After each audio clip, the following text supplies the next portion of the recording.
if somebody in your life doesn't support you, but you say, well, I want them in my life, is it sustainable for you to just go hang out with them and get your feelings hurt and then make fun of you? Like, is that sustainable for the long term? Probably not. Something has to change. In order to get approval or love or significance or rapport or positive emotions out of a friendship or any sort of relationship, sometimes it feels like you have to be a certain way. Next Level Nation, welcome back to another very special, as always, episode of Next Level University, where we teach you how to level up your life, your love, your health, and your wealth. I almost forgot the intro. That's why I made that face. We hope you enjoyed our latest episode. Episode number 1260, what we want to do the least is sometimes the most important. Today, for episode number 1261, what kind of friend do you really want to be? So I am fired up because this is my 7th call in a row today, back to back to back to back to back. So my energy is very high, but this can be a scary, fearful topic for many people.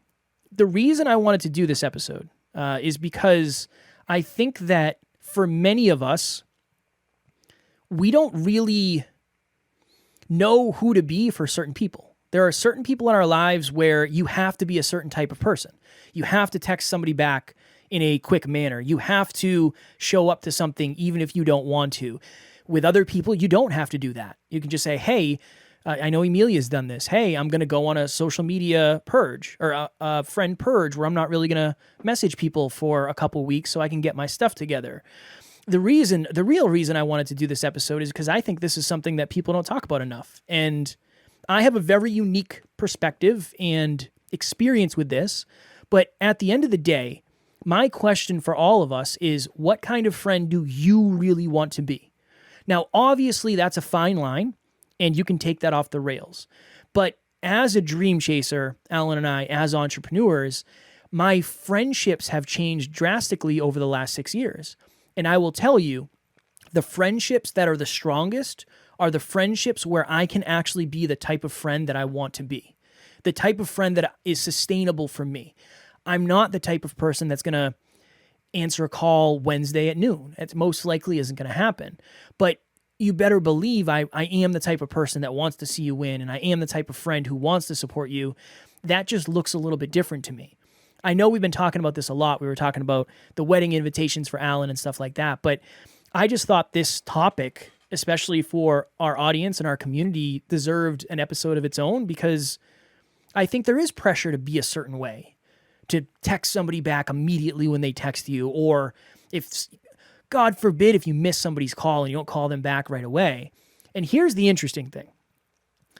There's this, and I understand the thought behind it, but oftentimes I have seen people, it's usually women, post this, and it says, if he cared enough, he'd text you back. And it's like, I completely understand. I know exactly what you're saying with that. And yes, there are definitely people who lead people on and they want them to miss them. And yes, yes, 100%. I understand.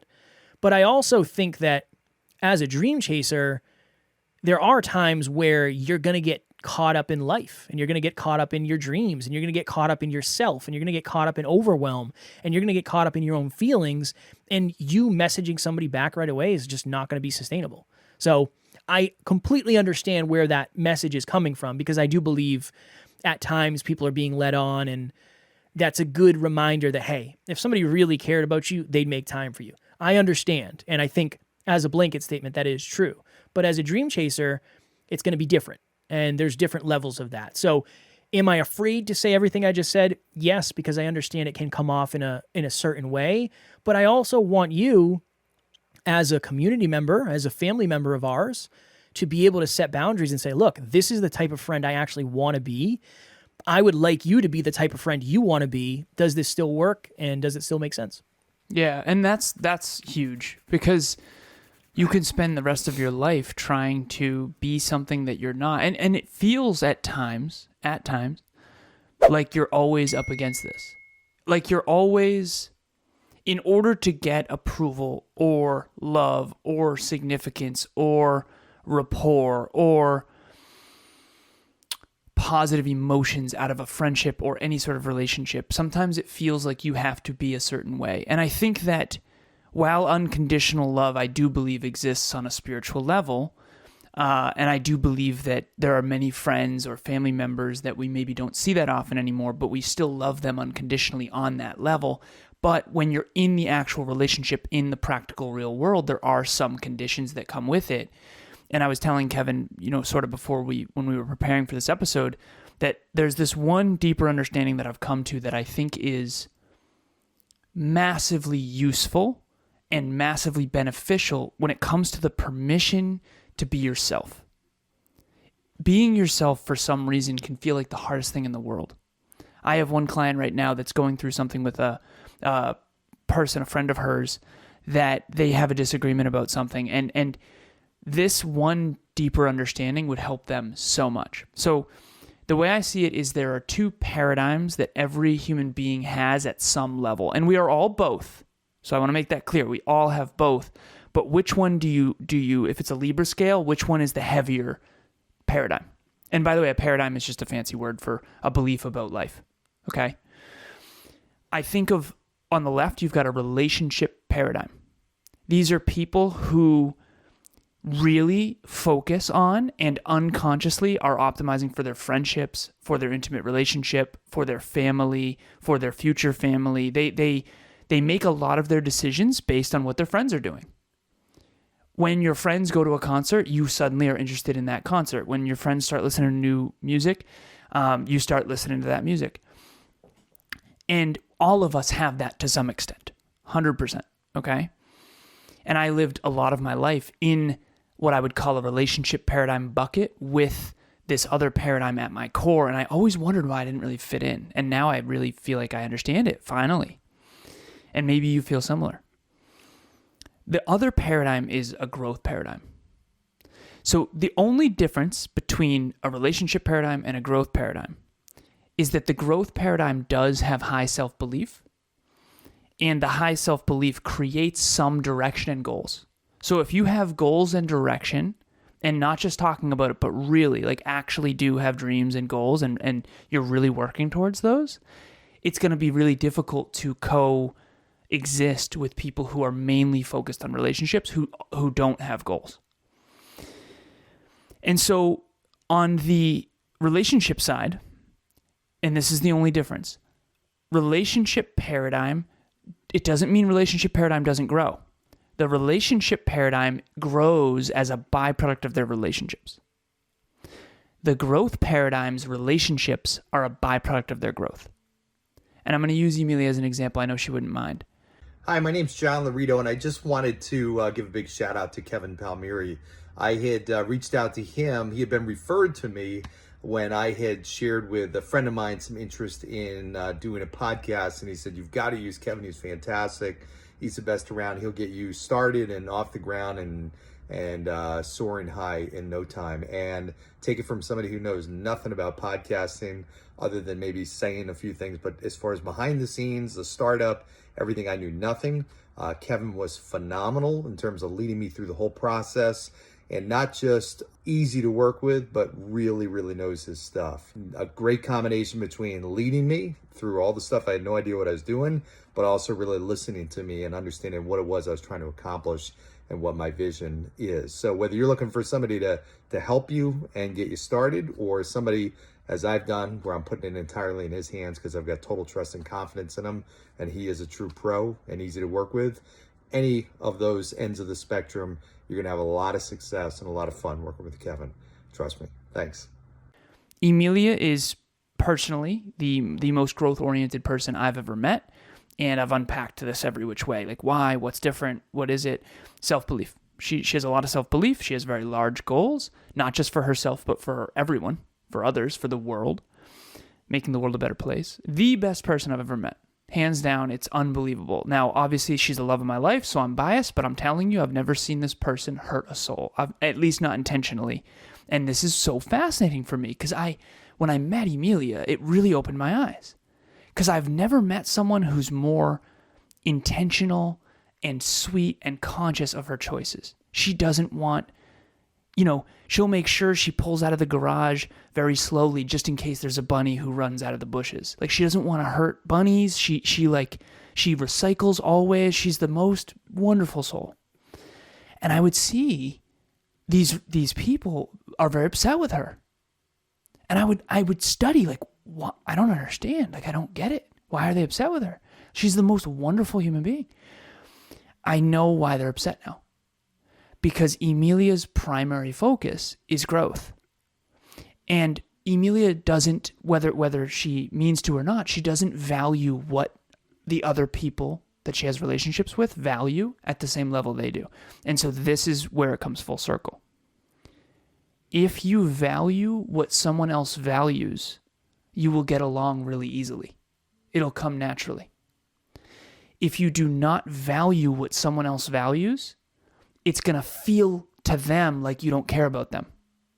And I'll give you a perfect example. I've had friends in the past who, if they came to me for career development advice, I would literally go out of my way, help them with their resume. We'll do mock interviews. What do you need? Go on LinkedIn. Let me do all of it. Cover letter. Right? I light up like a Christmas tree. And I always wondered, I helped that person so much. Why are they so mad at me? Why don't they like me? I don't understand. And here's the truth that I now have come to. They don't feel cared about because they felt super cared about when they came to me with their goals and their career development and their dreams, but they don't feel super cared about on their birthday when I don't text them. And I have a close friend of mine who I care for deeply who doesn't feel cared about. And last time I saw him, he's like, dude, you didn't even text me on my birthday. And I remember thinking to myself, I don't text anyone on their birthday. I don't expect you to, and by the way, you didn't text me on my birthday either, right? But I don't really care. That's the thing. And I know that sounds silly. I just don't value that much. I don't really care that much. And I don't mean that. I think maybe there's a part of me that does a little bit, but not really. And so now I get it. If you have a relationship paradigm, you value quality time and you value, your friend remembering your birthday. And by the way, if you value your birthday highly and your friend doesn't text you, it's going to hurt. Unconsciously, none of this is conscious. Just like when my friends didn't care about my goals, I always felt uncared about. And so now I figured it out. It's not that my friends don't care about me. It's not that Emilia's friends don't care about her. The reason they're upset is because they do care about her. The problem is they don't have a passion in common. They don't necessarily have a core value in common. They're focused on two different things. Emilia's focused on her growth, and they're focused on maybe quality time or what the relationship used to be. And again, this is not an Emilia issue. This is not a me issue. This is not a Kevin Palmieri issue. This is a human issue. And I've seen no exception. And that's coming from, again, 4,000 calls with people all over the world trying to figure this out over the last 30 years of why so many wonderful people get so upset with each other over a misunderstanding that honestly is just pretty unconscious because most of us maybe don't know. So my question for you is, which paradigm are you? Are you mostly focused on relationships and maybe you get a little bit offended or upset with people who are more focused on their goals? Or are you more focused on your goals and you've most likely been challenged with the same thing that I've been challenged with, which is, why doesn't anyone feel like I care about them? I don't understand. I care so deeply, but I'm not caring about something that they maybe care about that much. So for example, if you don't have goals, you might not feel very cared about by me. Or if you don't want to grow, you probably won't feel very cared about by me. But if you do have goals and you do want to grow, you'll feel so cared about. And I now realize it had nothing to do with how much I actually care. It only had to do with how you channel it. It's the hardest part about it is if it's drastically different. So if your desires, if your goals, if your intentions, if your expectations are drastically different than somebody else, then somebody has to adjust position. So Tara and I go to bed in the summer. I turn the AC on to 69. That's just I like that. It's perfect for sleeping. She likes that too. Last night we slept with a window open. It was 30 degrees out, and we had the window open in the bedroom because the door was shut. The cats were out. So it was it's too hot in here. Here's the thing. Say somebody wants it at 75 and somebody wants it at 65. Somebody's going to have to move. Mm-hmm. Or do you both move? and say, okay, you want it at 75, I want it at 65. Why don't we meet at 70? Is that reasonable? Like we're both going to make a potential sacrifice, or however you want to phrase that. That's the interesting thing is you have to, as a potential friend, you have to be willing to, if it's up to you, if it's worth it, or not if it's up to you, if it's worth it, if it means enough to you to move towards somebody else's desires. And I guess I would say expectations. Love languages really is what it is. Yeah. It's a relationship. It's a friendship love language is what it is. If you're willing to move closer, the relationship will be more successful. But how sustainable is that? So I just want to throw that out there because I understand the way I started this episode and even the title in retrospect. Well, the title stands the same. What kind of friend do you really want to be? 3 options. 1, you be the friend that you want to be and risk losing people in your life. 2, you be the friend that everybody else wants you to be and risk losing the sustainability of that friendship and the sustainability of being yourself. 3, you say to that person, hey, I understand this is what you want, but from my perspective, this is what's more sustainable. Can we meet somewhere in the middle? And I think that's a great friend to aspire to, if that's what you want, because the other ones just aren't sustainable. I've said this before. If somebody in your life doesn't support you, but you say, well, I want them in my life, is it sustainable for you to just go hang out with them and get your feelings hurt and then make fun of you? Like, is that sustainable for the long term? Probably not. Something has to change. Something has to change. And I think for all of us, we would like it to be, I was honest with that person, they took the feedback well, and now there's a different dynamic in the relationship. But again, there's 2 sides to every relationship. There's 2 inputs, at least, to every relationship. So it's not just on you, but I think understanding what do you value in the friendship? What do you want more of? What do you want less of? I think that's super important. And if Kevin were to come to me, I know we got to jump, brother. We do. I got to go. Think of it very simply. If Kevin were to come to me and say, hey, brother, I want to jump on the sticks. Let's play some Call of Duty. Right? Is this an option? No, it's not. But if you were to come to me and say that, right? And I would say, honestly, brother, like, no, I appreciate you. I love you. And honestly, I love Call of Duty. Used to play it all the time.